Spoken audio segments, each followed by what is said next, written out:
Coucou tout le monde, j'espère que vous allez bien. Aujourd'hui, je vais vous raconter un seul thread d'horreur. Et en plus, il en vaut le détour. Mais avant ça, je vais devoir vous dire quelque chose. Il y aura peut-être un peu moins de vidéos sur la chaîne, car je travaille beaucoup sur celle de Delcor et on vous prépare de belles choses. Mais ne vous inquiétez pas, il y aura au moins une vidéo par semaine. Du coup, tu peux t'abonner et liker et n'oublie pas la petite cloche pour être averti. Et tu peux aussi me rejoindre sur Insta, comme ça je vous préviens quand j'en mets une. Allez, éteins les lumières et prends ton plus gros bol de glace.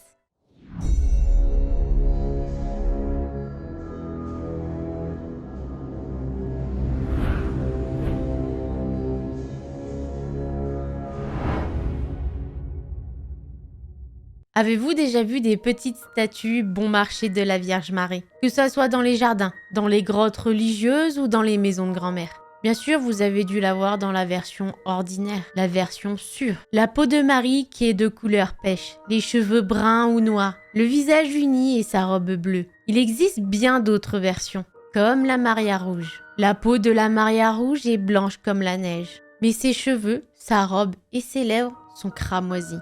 Quand Caroline en a vu une pour la première fois, elle n'avait que 8 ans. Dans sa maison se trouve une alcôve au bout du couloir étroit qui mène à 3 chambres de taille d'un placard. Une pour sa mère et une pour ses sœurs, Véronica et Esmeralda, et une pour elle. Puis un jour, la mère de Caroline lui a dit d'aller prier la Maria Rouge au fond du couloir. Cette statue est pâle et ne fait pas sentir Caroline du tout en sécurité. Depuis que cette statue est à la maison, Caroline ne se sent pas du tout en sécurité. Elle se sent comme observée, comme si les yeux noirs de cette statue la suivaient partout. Surtout, ce qui n'arrange pas les choses, c'est que la mère de Caroline a mis une veilleuse rouge en dessous de la Maria Rouge. Et les choses ne font que empirer. La statue est éclairée par le bas, ce qui fait que cette statue projette des ombres sinistres sur les murs. Quand Caroline sort de sa chambre pour aller prendre un verre d'eau ou aller aux toilettes, elle essaye de tout cœur de ne pas la regarder. Mais ses yeux sont toujours attirés par cette statue. Et elle regarde cette statue à contre-cœur. Caroline, elle est terrifiée de ce qu'elle peut voir. Car la Maria Rouge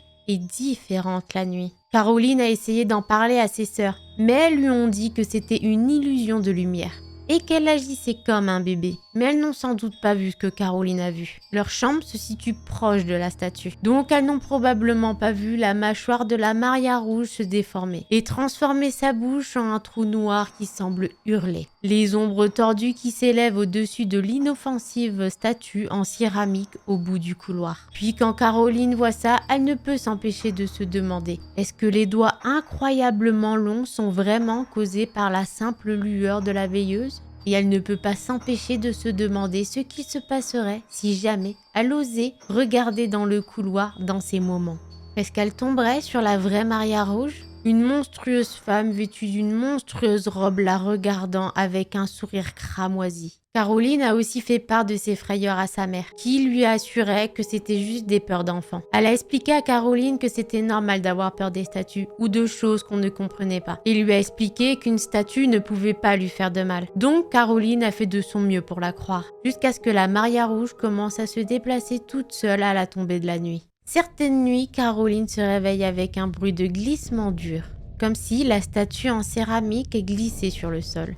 À chaque fois que Caroline trouve le courage pour aller regarder, la Maria Rouge n'est plus à son emplacement. Une fois, elle a retrouvé la statue dans la salle de bain, à côté d'un robinet qui goûtait. Une autre fois, Caroline a failli faire une crise de panique quand elle a retrouvé la statue dans une corbeille à linge. Quelques semaines avant son anniversaire, elle se réveille avec le sentiment indéniable qu'il y a une présence dans sa chambre. Et elle peut sentir cette présence. Caroline est comme un animal traqué. Elle bouge lentement la tête d'un côté, puis de l'autre, pour scanner les environs. Il y a son bureau désorganisé, le placard semi-ouvert, la télévision sans lumière. Puis elle décide de baisser ses pieds nus sur le carrelage. Et elle a senti des doigts en céramique effleurer sa main sur le lit. Caroline hurle de toutes ses forces. Elle peut même nous dire qu'elle a réveillé pratiquement tout l'immeuble. La mère de Caroline arrive en panique et allume la lumière. Puis Caroline voit ses 2 sœurs sortir de sous son lit. Ses 2 sœurs avaient mis la Maria Rouge à côté d'elle. La mère de Caroline les a alors engueulées et a demandé à ses filles de replacer la statue. Et là, Caroline sait que cette statue pèse plus que son poids. Le lendemain matin, après cet événement, la plus jeune sœur, Esmeralda, s'est réveillée avec de la fièvre. Toute la famille est allée de médecin en médecin pour trouver ce qu'elle a. Mais aucun d'eux ne sait pourquoi elle dort autant, pourquoi elle est devenue si faible d'un coup. Puis le temps passe et la chambre d'Esmeralda a pris une odeur de malade. La sœur aînée de Caroline a emménagé dans sa chambre et les médecins traditionnels n'arrivent toujours pas à savoir ce qu'elle a. Ils ont de moins en moins d'idées. Plus ça avance et plus la mère des filles se tourne vers la foi. Puis d'un coup, sans que Caroline s'en rende compte, la Maria Rouge était devenue beaucoup plus importante dans leur vie. Les semaines passent et se transforment en mois et Esmeralda est toujours aussi malade. L'emplacement dédié à la Maria Rouge au bout du couloir ressemble à un sanctuaire. Il est entouré de chapelets, parfums d'encens et d'autres offrandes. Et surtout, Caroline pense qu'il y a toujours quelque chose qui cloche avec cette statue. Comme si cette statue représentait quelque chose. Et surtout, quelque chose se dégageait d'elle. Et Caroline se sent coupable. Elle se dit que si seulement elle n'avait pas eu peur de cette stupide statue, sa petite sœur serait pas restée éveillée toute la nuit pour la taquiner avec. Et que peut-être si elle avait dormi un peu plus longtemps, elle ne serait pas tombée malade. À ce moment-là, Caroline n'a que 9 ans, donc elle ne comprend pas la maladie qui affecte sa sœur. Et elle ne peut pas s'empêcher de dire que si quelque chose comme ça y arrivait, c'est sa faute. Et puis maintenant, Caroline sait qu'il y a bien plus effrayant dans le monde qu'une statue en céramique sans vie. Des choses comme des maladies inexplicables, des agents de recouvrement des hôpitaux ou la lettre de licenciement de sa mère. Donc pour aider tout ce monde, Caroline a pris en charge la majeure partie du ménage et a décidé de cuisiner. Véronica, la sœur aînée, a abandonné ses études pour aller travailler illégalement dans un restaurant. Esmeralda ne se lève que pour aller manger en petite quantité, aller aux toilettes puis repartir se coucher. Après des mois de tests non concluants, la mère de Caroline ne croit plus qu'en une seule chose, la foi. Tant de choses sont arrivées au reste de la famille que cet automne-là, Caroline n'a jamais osé dire à personne ce qui lui est arrivé. Face au chômage de sa mère, à l'épuisement de Véronica ou encore à la maladie d'Esmeralda, de quel droit pouvait-elle se plaindre de quelques cauchemars? Enfin, est-ce que c'était vraiment des cauchemars? Caroline ne le sait pas. Chaque nuit, une ombre passe devant sa chambre. Elle plane devant sa porte, puis dérive silencieusement. Dans ces moments-là, Caroline serre ses draps jusqu'à ce que les jointures deviennent blancs. Et elle prie Véronica pour qu'elle se réveille. Et surtout, pour ne pas qu'elle soit toute seule à affronter ça. Mais elle ne se réveille jamais. Au lieu de cela, quand l'ombre part, Caroline peut entendre le grincement du sommier d'Esmeralda. Quoi que peut être cette chose, Caroline en est sûre. Cette chose est à l'origine de la maladie de sa sœur. De toute façon, elle en est sûre. Si elle en parle à un adulte, personne ne la croira. Qui croirait à son histoire? Qu'une statue maléfique vit chez elle et qu'il y a des ombres tout autour de sa sœur. Puis un jour, elle voit toujours cette ombre passer dans le couloir. Allongée dans son lit, Caroline se force à remuer un orteil, puis l'autre, puis le pied complet. Une fois qu'elle a suffisamment surmonté sa peur, Caroline pose son pied par terre et se lève. Elle sait que à ce moment-là, elle peut faire face à ce qui l'attend dans le couloir. Elle attrape une lampe torche, un canif et un chapelet. L'ombre se déplace vite, mais Caroline aussi. Elle passe la tête dans le couloir, juste à temps pour voir une forme noire se faufiler dans la chambre d'Esmeralda. Caroline prend conscience que à ce moment-là, elle voit quelque chose qui est normalement pas réel. Et son sang se glace d'un coup.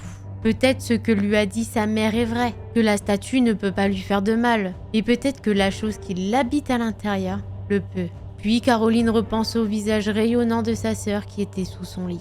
C'est la dernière fois qu'elle l'a vue sourire. Caroline aspire une grande bouffée d'air dans sa gorge sèche et ouvre la porte d'Esmeralda. Lorsqu'elle rentre dans la chambre, le faisceau de la lampe a traversé la noirceur qui était juste à côté de sa sœur. Puis Caroline a pu la voir, la Maria Rouge de ses cauchemars. Sa mâchoire est ouverte comme un serpent, alors qu'elle respirait quelque chose qui ressemblait à de la fumée de la bouche d'Esmeralda. Au moment où la lumière a frappé cette ombre, cette chose a tordu son visage dans une expression de haine et a disparu. Puis un hurlement a percé le silence. Ce cri est celui d'Esmeralda et Caroline a l'impression qu'il ne va jamais s'arrêter. Même dans les bras de sa mère, Esmeralda ne s'arrête pas de crier, jusqu'à ce que ses poumons n'en peuvent plus. Puis elle retombe dans son sommeil, pâle et épuisée. Et cette nuit-là, la mère de Caroline l'a frappée pour la première fois. Elle l'a frappée si fort que la lampe torche lui a échappé des mains. Puis sa mère lui a dit « Ne comprends-tu pas dans quel état est ta sœur ? Comment tu peux penser à risquer la santé de ta sœur avec un jeu nocturne absurde ?» Puis la mère de Caroline a cessé de la secouer. À ce moment-là, Caroline voit des étoiles.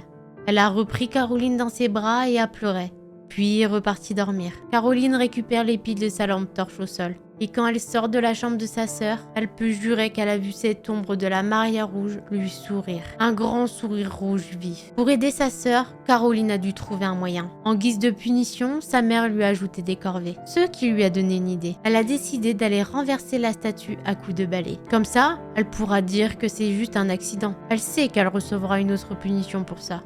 Mais elle s'en fiche, ça vaut le coup.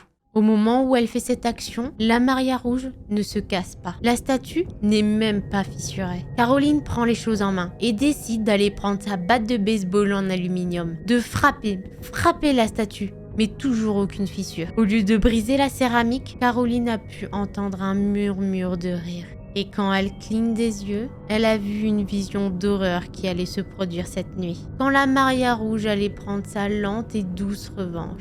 Caroline est directement redescendue au salon. Elle se sent terrifiée et ne sait pas quoi faire. Elle n'a jamais vu la mort de près, ni même pensé à elle. Et certainement rien d'aussi viscéral que les images sanglantes qui lui ont traversé l'esprit. Caroline le sait, elle ne veut pas mourir. Elle ne veut pas fermer les yeux et se réveiller dans un endroit sombre. Pourtant, si elle ne libère pas d'une manière ou d'une autre sa famille de la Maria Rouge avant la tombée de la nuit, Caroline sera sans doute morte avant l'aube. Et elle peut déjà l'imaginer. Elle, à 9 ans, blottie dans une lueur bleue de la télévision avec sa lampe torche vacillante, en train de regarder une silhouette plus noire que noire filer dans la pièce, et que sa mort ressemblerait sûrement à un accident.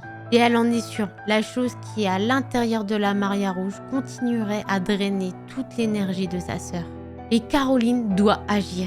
La sœur aînée de Caroline ne rentre du travail que dans quelques heures et sa mère peut revenir de sa recherche d'emploi à tout moment. Caroline emballe la Maria Rouge dans un sac poubelle et elle peut entendre des chuchotements de colère résonner dans toute la maison. Et à tout moment, elle s'attend que des filaments noirs sortent du plastique et s'introduisent dans sa gorge. Caroline fait de son mieux pour garder la statue à la lumière du jour pendant qu'elle fouille dans le placard. Sous des peluches et sous des cartons, elle a enfin trouvé ce qu'elle recherche. Un petit chariot rouge, armé d'un panneau gratuit dessiné à la main. Caroline conduit la Maria Rouge au coin de la rue, où des matelas infestés de punaises de lit ou d'une chaise de bureau sans accoudoir siège. Et Caroline le sait. Tout ce qui est déposé ici, à la tombée de la nuit, disparaît. Le chariot abandonné qui attend déjà son nouveau propriétaire projette de longues ombres sinistres. Caroline ne sait pas du tout si en rentrant chez elle, la Maria Rouge l'attendrait avec un sourire aux lèvres. Mais au lieu de ça, elle découvre que sa mère et ses 2 sœurs sont parties sans elle. Pourtant, les chaussures de sa mère sont là, près de la porte. Le chapeau de travail et les clés de Véronica sont à côté de la table. Et surtout, le lit d'Esmeralda est vide. La panique commence à monter dans la poitrine de Caroline. Est-ce que la Maria Rouge a enlevé sa famille? Puis la porte d'entrée s'ouvre en grinçant. La mère de Caroline s'est précipitée vers elle et l'a serrée dans ses bras. Derrière elle se trouve Esmeralda qui se balance au bras de Véronica et lui demande si elle peut retourner à l'école et retrouver ses amis. La mystérieuse maladie de sa petite sœur a disparu, aussi soudainement qu'elle est apparue. Tout le monde pense que c'est un miracle. Tout le monde.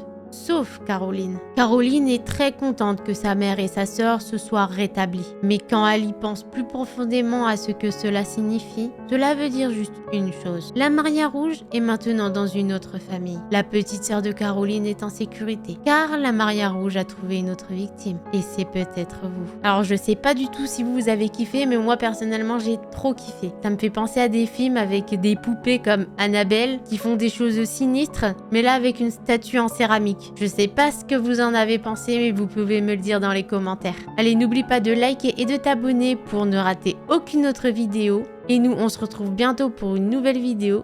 Plein de bisous!